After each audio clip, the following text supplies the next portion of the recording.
telling you, turn it around.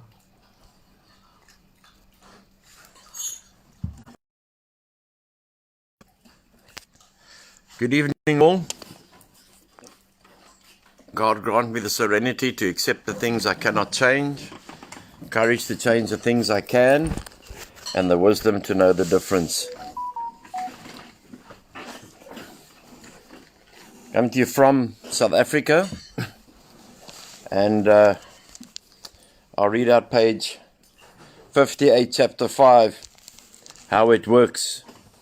Rarely have we seen a person fail who's thoroughly followed our path. Those who do not recover are people who cannot or will not completely give themselves to the simple program.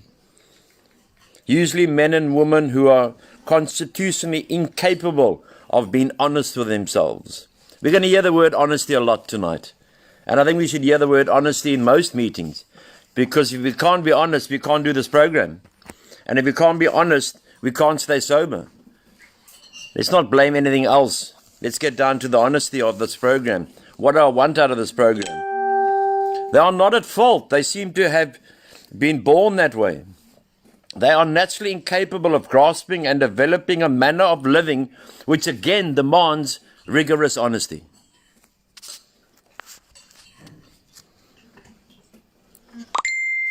Would never put rigorous honesty and honesty in here so many times if it wasn't so needed for us addicts, alcohol. In all our affairs. Not only honest when it suits us, but in all our affairs. Their chances are less than average. And yes, if you're going to be dishonest, you're going to carry the garbage, so that's less than average. I would even say they were wrong here and said it's very more less than average. There are those too who suffer from grave emotional and mental disorders. But many of them do recover if they have the capacity to be honest. Our stories disclose in a general way what we used to be like, what happened, and what we are like now.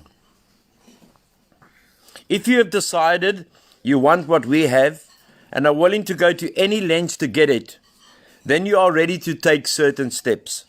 At some of these we balked. We thought we could find an easier, softer way, but we could not. With all the earnestness at your command, at our command, we beg of you to be fearless and thorough from the very start. We can't say tomorrow, because with the alcoholic, tomorrow doesn't come. We only got today. That's why if we want to call a one day at a time and a just for today program, then we have to practice just for today. Can't say, no, I will do it next month, I'll do it next week, or I'm on step 5 now, or I've done step 8. Nonsense, man.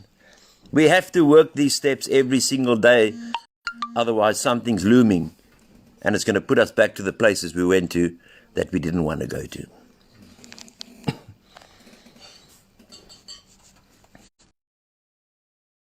Hold on to our old ideas, and the result was null until we let go absolutely. Let go and let God. We've seen that so many times. Let go and let God. It's easy to let go and let God when things are going well. But when the hiccups comes or the bumpy road comes or something comes in our way, how easy it is then to let go. Remember that we deal with alcohol, cunning, baffling, and powerful, and patient. Without help, it is too much for us. But there is one who has all power, and that one is God. May we find him now. Half measures availed us nothing. Can't be a half pregnant. Can't go to a restaurant and just, okay, give me half a plate, break the plate in half, and put all the whole plate onto this half of the plate, all the food. That's insanity. We ask his protection and care with complete abandon. And he can look after us. So I said, good evening, my name is Anthony Hall. Hello, Cindy. Hello, Charlotte. And it's a pleasure and an honor again to partake with this wonderful initiative that people can find recovery if they want it. I have a rehabilitation center in Cape Town, in South Africa, and we all know it's lockdown. But in South Africa, it doesn't really feel like lockdown. It feels like a police state. They've stopped selling booze. They've stopped selling cigarettes in South Africa. If you drive 100 meters, the cops will stop you or the army will stop you. I think our government has, in my personal opinion, lost control. People have been brutally killed. Thank God I'm sober. Thank God I've got no need to go out and look for the next drink. Just for today. We get to a point, where I said I'm from Cape Town. I've got a rehabilitation center, and I was blessed enough to share my story the other night on this platform. And the story was a one of when other people think of stories, we all got our own stories and we all got our own movies in it. But too many of us, I believe, play recovery. I'm not here to come and play and be performing for you and saying, hey, a couple of years ago I was invited to America and I spoke in that beautiful state of Ohio and the beautiful state of New York. No, man. If I wanted to be an actor, I'd go to Hollywood. We're not here to impress. We're here to tell a story that will hopefully help you and help me to continue in a life of sobriety. Not to say, well, am I dressed well enough? I wonder what the people are going to say when I talk. Because if we're talking and people can identify with it, then they must take it in. If they cannot identify, spit it out. When we come into Alcoholics Anonymous, we have to change everything. Every single thing we know we have to change. And even sometimes it may get to the point that you must change your name as well. Because we need a complete change, a complete washout. Sorry, that's my dogs. We live on a farm, and as you know, that farm attacks are quite prevalent in South Africa. But we trust God. So we ask ourselves, do I really want this? By the grace of God, I'm coming up 15 years sober. Only by the grace of God. Fellowship of Alcoholics Anonymous. But a lot of times we look back and think, oh, hold it. I've got 15 years, so I don't really need to partake in any crap. I can just carry on my mellow own way and I can just live life and etc. and become a dry drunk. I find people must come into the meetings. They must come into the rooms. And we mustn't water down recovery. We mustn't make, okay, this is going to be okay. No. There must be, in my opinion, the unconditional love. But be straight in what you are saying. Don't mollycoddle around life and death. We can't say, you know what, take your time, and when you are ready, come to the next meeting. I believe you should just tell them, hey, if you want your life, come to the next meeting. Just come to the next meeting. And the next meeting will get you to a place where you come to the next meeting, and the next meeting, and the next meeting. And then I will tell you, you've been here 3 months. And I will tell you what I will do. I will give you my 15 years of sobriety if you give me your 3 months. And you're going to say, well, you're insane. I'm going to say, no. The journey from drunkenness, prison, homelessness, etc., to the journey to 15 years sober is one of the most beautiful journeys you'll ever undertake in your life. Don't rush to get a date. Enjoy the journey. Enjoy the journey of freedom. Enjoy the journey of not being subjected to getting up in the morning, looking for that first drink, looking for that first drug, and thinking, oh, hold it. I must do this first. But getting up in the morning and saying, thank God that I'm no longer the man I used to be. I'm no longer the woman I used to be. Must go to Alcoholics Anonymous with one thing in mind. That I want to get sober. And it couples together. I want to get sober. I don't want to get dry. the message to the still suffering alcoholic. Because by carrying the message, I'm guaranteeing that I'm going to go and stay sober. I carry the message to the still suffering alcoholic. And a lot of times you go do a 12-step call and he says, or the person says, hey, hold it, what are you doing? You're wasting your time. So what? You can go on 50 12-step calls and not one can come to a meeting. But I can guarantee you, you will still stay sober. You will not relapse because you've gone out and done what should be done. But what we find, and what I find a lot, is that we want terms and conditions for sobriety. There are no terms and conditions. There's rigorous honesty. I want this or I don't want this. I don't want to be half measures in anything. If we take 10% of our using days and all the things that happen in our lives, and we put that into our recovery, we're going to start feeling so much like we are part of this world. The world does not revolve around alcoholics like we thought it did. We are not the actors like we thought it is. We are not the stage crew like we thought it is. The world revolves around the man who gives us the grace. I'm now so many years sober, I don't have to go and carry this message. This life-saving message. The greatest gift you can give another man is play a part, or another woman is play a part in the saving of their lives.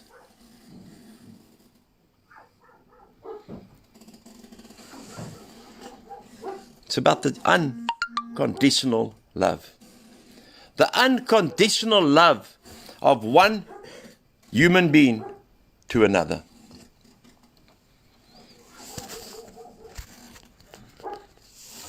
You know, just in closing, before I introduce Graeme, for those who don't know, I was invited to Ohio by Cindy Lorenz and Big Frank, and I spoke there at the Founders Day, and then New York. And hopefully, by God's grace, I can return to that place. I look upon sobriety like this. And I'm just going to use the word grace because it's not my share tonight. I'm sharing tomorrow night again. And the G is for the gratitude, before I introduce Graeme. The gratitude that today that I am sober. The gratitude for people who look at me in a different light. The gratitude and saying thank you to God for what you have done in my life. Grateful to be able to own something that I can live in. Grateful to own something that I can drive in. Grateful that I can go out, even from the rehabilitation center that I own, that I can go and carry the message, whether it's in these doors or outside these doors. The R is for respect. Today I respect myself. I'm not full of pride. I'm not full of self-pride. Because more alcoholics and addicts kill themselves from pride than from the drugs and the alcohol, because they know, but they don't want to go back there because they're scared of what people are going to say. Where have you been? Any man or woman in Alcoholics Anonymous, ask that stupid question. Because if you're not at the meetings and you were attending the meetings, obviously you've been somewhere else that you don't want to be and shouldn't have been. The respect for others. The respect that we can talk nicely to other people. The respect when you walk down the road and people say, how's it? Anthony, and you say, how's it? Not the drunk walking down the road. Because how many things were we called before we were called? Hey, that guy is not a bad guy when he's sober. Why must I worry about it as long as I'm doing the next right thing? Because when I'm doing the next right thing, it's going to happen in my life. The A is the acceptance. I accept that I'm an alcoholic. Not all frills alcoholic, etc., etc. I accept that my disease, its pros and cons. The cons were the homelessness, for years living on the streets, going to prison for a long time, torturing and taking my mother and father hostage, taking people prisoner. And the pro part of it, today I own a rehabilitation centre, sober living, unique. I've been around the world to share my story. And every day I dedicate my life to helping this still suffering alcoholic or addict. Acceptance is the key. And when we surrender to this program, we're not surrendering to a program. We're surrendering to the God of our understanding. Because this program is suggested, God is not.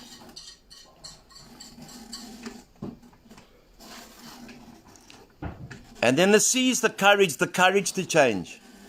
It takes a person who wants to change an immense amount of courage, unbelievable courage, to walk into the doors of Alcoholics Anonymous and say, here I am, I surrender.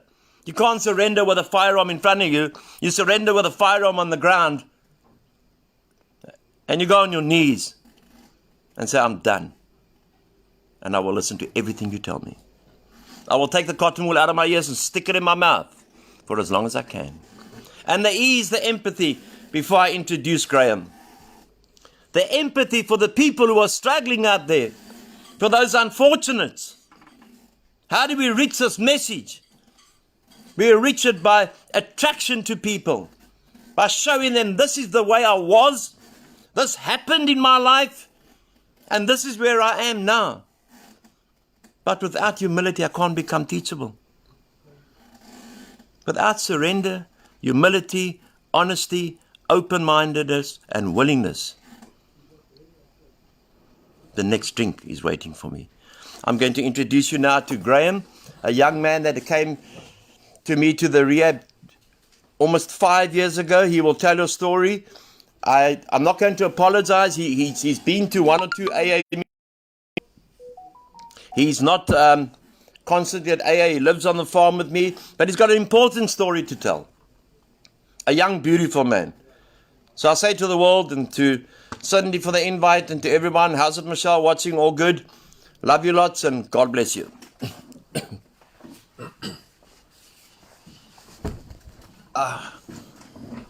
Good evening, ladies and gentlemen. Thank you again, Cindy, for this opportunity. I really appreciate it. I love speaking on open like this because I don't need to be politically correct here. I can say it like it is. Like Anthony said, there's no grey areas in addiction recovery. You're either white or you're black. So you got to pick what side of the track you want to be on. You want to be on the good side or the bad side. And that's why I prefer speaking on an open forum like this. And like I said the other evening, my past is my past, man. We all know what happens when we drink or drug. We all know the consequences that happens. We all know the trouble we cause. We all know that we can use a lot of drugs and drink alcohol. All we wanted was more and more and more. We didn't want anything else but our drug or our alcohol. And that's why it's not important, because we all know what life that is to live. It's really not. But I can tell you what happened. What happened was I came into rehab a broken man. I didn't want to live life on life's terms. I wouldn't say I didn't want to live anymore, because I believe I did want to live and I did want this change, because I got tired, man. And you know what? If I have to look back now, I would prefer, it's actually easier to sit here and speak to you people than to live a life on the streets looking for drugs, looking for alcohol, looking for any substance to keep me happy. To make me maybe take my worries away. Because that's what we all think. We all think it helps us with our moods and our emotions and all these types of things, when actually we just dig out our hole deeper and deeper and deeper. And like Anthony said the other night about the man in the hole, we've all been in that hole, man. And we all ask for help from everybody, from psychiatrists, pastors, doctors, you name it. Until we come across that one man that actually goes into the hole with us and I know the way out of this hole. And that was the predicament that I was in, you know. I was in a hole, and I'm not trying to word him up or anything, but Anthony was a man that got into the hole with me. And he told me, I know the way out of this hole. Are you going to listen to me? That is because us addicts, we don't smoke this. We don't like to listen to people. We prefer to do our own thing because we're entitled and we believe the world owes us something. And you only learn that after a few years of addiction recovery. You only learn that way of living, that you're not entitled as what you think you are, and nobody owes you anything. In my personal opinion, addiction recovery has become soft. It's become very politically correct, where you got to watch what you say, because there's certain members or certain people around you that get sensitive. But the truth is the truth, and that is why I prefer speaking here tonight. And I tell the guys here all the time, man. Honesty, like it says in page 58, honesty is probably the highlight of the book. If we're not honest, chance. We don't stand a chance. And that's honesty about everything. Because that small little white lie plants a seed. And once that seed is planted in a fertile ground, it can only grow. And with us thinking to ourselves, hey, it was one little small white lie, what's another one going to do for whatever reason? If I took a slice of bread that I wasn't going to take, or if I stole it, a 2 rand or $1, whatever currency is in your land, if we lie about that, we're just watering that seed. We're watering that seed until it becomes a little sprout. And there the lies start escalating and escalating, where we get ourselves into a corner. And in that corner we are stuck. Because we got mom, dad, brother, sister, auntie, uncle, pastor, doctor, everybody on our case and on our shoulders. And we haven't picked up yet. We have not picked up yet. We got all that pressure on us due to our lies. And what do? We go look for that comfort. That, like I said earlier, that thing that's going to numb our emotions into that corner in the first place. And it's probably the devil that plants these seeds of lies and betrayal and dishonesty and so on and so on. And we end up in this corner, and we got our moms and our whole families on our case. And trust. There we lose that trust without us even picking up yet, because of a lie that maybe came out. I'm speaking on the honesty part tonight because I believe without honesty there is no hope for us. So now we lost that trust. What do? Got the world on our shoulders, we go pick up. We go drink. We go do whatever we need to do. We come back. We don't care anymore. Obviously have relapsed. And now we got to build up that trust again, because now obviously we we want to get sober again. And we got to build up that trust again. And a lot of the times it's our pride that stops maybe walking into the rooms again or coming back to, which is also another thing from the devil. Now I'm no Bible basher, but I believe more than anybody else. I believe that God has saved my life. It's only by the grace of God, like Anthony says, that we are here today, that I'm speaking to you people today, and to people all over the world, to whoever sees this. And I can give you a bit of hope, because I was also on the streets, and I was also scratching in dirt bins looking for food, and I was also selling things at train stations and stealing and robbing and non-essential things. But here I am today. 3.5 months ago I had a beautiful daughter was born. I was taught that you have to at least be 3 years sober before you can enter a relationship. That was taught to me, because it takes about 2 to 3 years before you're actually mentally stable to handle any form of physical relationship. So I got into a relationship with a beautiful girl, and we had a child. and I have a beautiful daughter, and that's just more. It's maybe more armor that's gonna keep more. I can't get to the word now. More of whatever it is that's gonna keep me sober. And I think back now, and I think from where I come from to where I am today it's amazing, and that's only because I listened. No other reason. I listened and I listened and I listened. And I also came into recovery very ignorant, arrogant. I just thought, I don't know what I thought, but I know my thinking got me into recovery. But now my thinking has kept me in recovery, if that makes sense. I don't want to talk too much tonight, ladies and gentlemen, but all that I can say is if we are honest, we will stay sober. But I can leave you with one thing tonight. As I'm looking at this big book here, and what they say is, a big book that is broken is generally owned by somebody who isn't. Thank you. And God bless you. Here's Anthony for a small...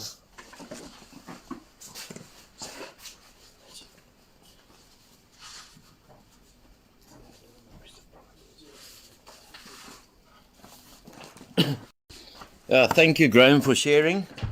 It was lovely. As a young man, it's always lovely to hear of young men, young women who find recovery. Yeah, he spoke about the honest part of it. He spoke about where we're going and how we're going to do this together. How are we going to do this together to find recovery? And it's not just a case of finding recovery. It's a case of finding a life. If we don't have a life, what are we actually doing? And I'm just trying to look for something here quickly. Second, because I believe that when I came in, I was so desperate for recovery. I was gone. The alcohol had killed me, but it hadn't buried me yet. I was gone. I was tired of the prisons and tired of being homeless, tired of my mother and father not looking at me, tired of losing a lot of things, tired of getting divorced, just tired. And when we say I was sick and tired of being sick and tired, I was sick and tired of being sick and tired. But we have to look and give the hope to people that there is something better out there. And going back into Alcoholics Anonymous, the promises are so beautiful. And I can tell you if we are painstaking about this phase of our development, we're all growing. So whether you're here or whether you're here, hard luck. We are growing together. We're growing. That's why they call it a fellowship. Otherwise, they'd call it a ship, and it'll all be on and never meet. No two ships come into the port at the same time. But in the fellowship, we don't have to like each other in the fellowship. Some people say, okay, I don't like him, I don't like, hey, what other people have got to say about me is their opinion. But I must know I'm coming into the doors of Alcoholics Anonymous to keep my battery charged. When I go to conventions, it changes the battery. And when I go, it's to give a bit of battery life to the still suffering addict and alcoholic. Before we're halfway through, we're going to know a new life, a new freedom. If we're desperate about it, if we eat with it, sleep with it, drink with it, do everything, garden with it. I know Cindy does a lot of garden work. And hi, Ines, it's nice to see you. What are we going to do with it? Spare my healing, save my life. Don't tell me that something that's going to give me a 5% gap of picking up the next drink or drug. It must be straight down. Want what I got? Or when you're ready, I'll be there by the grace of God. We're going to know a new freedom and a new happiness. These are the promises that were written in the 30s. That's 90 years ago. A new freedom. What is a new freedom for me? A new freedom for me is no longer sleeping on the streets. A new freedom for me is no longer being in prison. A new freedom for me is no longer getting drunk every single day of my life. A new freedom for me is to be able to get up and become a productive member of society. A new freedom is not worrying in the morning, what have I done the night before? A new freedom is being what I was born to be, a respectable human being. Like we none of us in Alcoholics Anonymous, or in any anonymous you want to call it, are bad people. We're sick people. We're sick people. But we're not bad people. But then we must accept the medicine that's coming our way. If you don't like the medicine, you're sick. We will not regret the past. I wish to shut the door on it. The past has made a lot of dreams that I wanted to continue in my back and say, okay, because of the past, this all happened. My dad was an alcoholic. That's in the past. A lot of the things we lose in the past. A lot of people who come into meetings, we talk about all the material stuff that we've lost. But how many talk about, hey, hold it. I may have lost the cars, the houses, etc. But how many have come in and said, you know what? Thank God I can put my ass on the seat and I haven't lost my life. We will comprehend the word serenity. And serenity means peace. Do I have peace when I go to bed tonight? Have I lied? Have I been dishonest? Have I stolen? Have I ruined? Or can I put my head on the pillow and say, thank you, Lord, for another day of keeping me away from the devil's juice that almost killed me. No matter how far down the scale we have gone, we'll see our experience can benefit others. No one's better than each other in recovery, man. Whether I've rolled 10 cars, you've rolled 20 cars, or I've broken into 40 houses, and you've broken into 80 houses, immaterial. Immaterial. We are all the same. And we've seen people rise up right from the bottom. That I could rise up from a park bench. And I've seen many at the top. And the top doesn't mean that you have to become a company. So the top means be the person God made you out to be. And be the person God wanted you to be. So when we say far down the scale, our war stories, we all got very familiar war stories. War stories don't turn me on. When I was in the police, in the drug squad, in the murder and robbery unit, I did a lot of things. But I don't have to talk about those things. Because I've been forgiven for that.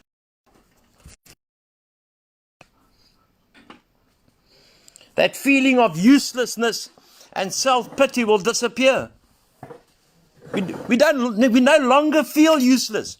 We feel that we can contribute something. The self-pity run riot.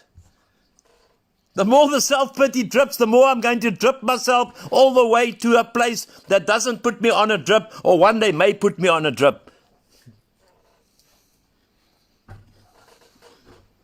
That's how we must look at, or that's the way I look at life. And when self-pity comes in, I must cut it off. Brother, never forget where you come from. Because if you forget where you come from, you're going back to where you come from. So any kind of self-pity must just disappear. It must just disappear. Because self-pity run right is us addicts and alcoholics. The one excuse, the cat died about 55 years ago. I had to take a drink. You either want to drink or you don't want to drink. You either want or you don't want to drink. There is help available. Walk into the doors of Alcoholics Anonymous. And I found the same response wherever I walked. I even gave a meeting in a bomb shelter in Israel. Anywhere you go. My name is Anthony. I'm an alcoholic. I'm from South Africa. Welcome, my brother. That is the uniqueness of the fellowship. That is the uniqueness of people caring and loving for one another, because they all know where we've been. Otherwise, you wouldn't be sitting in Alcoholics Anonymous. Self-seeking will slip away. I don't have to be, it has to be about me. I must get everything all the time, all the time, all the time, all the time. The world revolves around me. Well, unfortunately for me, the world does not revolve like I thought the world did revolve around me. But we get to a point where we ask ourselves, I get to people who work with alcoholics and addicts, and I see the shocking conditions they live in, charge high money, the shocking things that go on there. They must put their head on the pillow, not me. Never. Our whole attitude and outlook upon life will change. Ask any alcoholic addict from where he was to where he is today. It's changing. Or would we want to go back to how it was? We've got they call it the constitutional right. I heard Donald Trump saying the other night also the constitutional right, and he's dead right. I've got the constitutional right to go and get drunk if I want to. But I've got the moral respect for Anthony not to go and do it. Never to take the easier, softer way. My nephew did it, and that's why I opened up my organization. Because he put a rope around his neck and killed himself. A drug addict, 15 years ago. Same length that I'm sober. And it changed my life forever. Fear of people and security. We don't have to worry about what people say if they look at us. We can walk down with our head held up high and looking straight into people's eyes and say, hello, how are you? We don't have to think back of the past. When someone reminds you of your past, all you can tell them, if you've got no other thing to tell them, is say, that's okay, but God has dropped all the charges. You won't be able to answer that one. Never, never will we be insecure in our lives again. And when we're insecure, we go to our sponsor and we talk to them and we get through it. Because this too shall pass. Just for today, this too shall pass. I may not be the man I want to be, but thank God that I'm not the man I used to be. We will intuitively know how to handle situations that used to baffle us. Things that used to confuse us. How do I do this? How do I do that? How do I do this? If I don't have drugs or alcohol in my body, I've got clear-minded thinking. I can say, well, let's sit down. This is how we do it. We will suddenly realize that God is doing for us what we could not do for ourselves. God is doing for us what we could not do for ourselves. He is there for us. AA was there for me when I walked into the doors, like I said, 15 years ago. But I walked into the doors before that at the age of 25, and that was 30 years ago. And I stayed sober for 2.5 years, and then I thought, well, hold it. I kind of know I should rewrite the big book. Maybe I should write it just for today. Maybe I should be the chairperson of every AA meeting that happens. But I was soon humbled. And the next 17 years were pure and utter, unadulterated hell. I walked back into the doors of Alcoholics Anonymous at the age of 41. So it's never too late. It's never too late to want to change. It's never too late to want to say, let me give this another go. Or it's never too late. I'm sick and tired of being sick and tired. In that 2.5 years that I was sober 25 years ago, I listened to my sponsor all the time. until he told me one thing and I disagreed with him. And that was the beginning of the downfall and the relapse. And I had to wait all those years before my pride would let me in, and my pride would let me in the doors of Alcoholics Anonymous. And there I've met the most beautiful people all around the world. I've met people that genuinely want one thing, and they want a sober, serene life. They want a life where the alcohol and the drugs are not there anymore. But more than that, they want a life where they can live free, without even having the alcohol or the drugs in the back of the mind. That maybe one day I can use again. Maybe one day I can drink again. It's like telling a man who's had his legs chopped off, one day they'll grow back. They won't. Let's take, and this is just my opinion, let's take recovery more seriously. Let's take this recovery to a point and a level where nothing else matters. Nothing else. Let's have respect for each other. But we don't have to cower down to anyone. May God bless you. May God keep you. And wherever you are, may you have had a blessed Resurrection Sunday. God bless you from Cape Town, South Africa. Good night.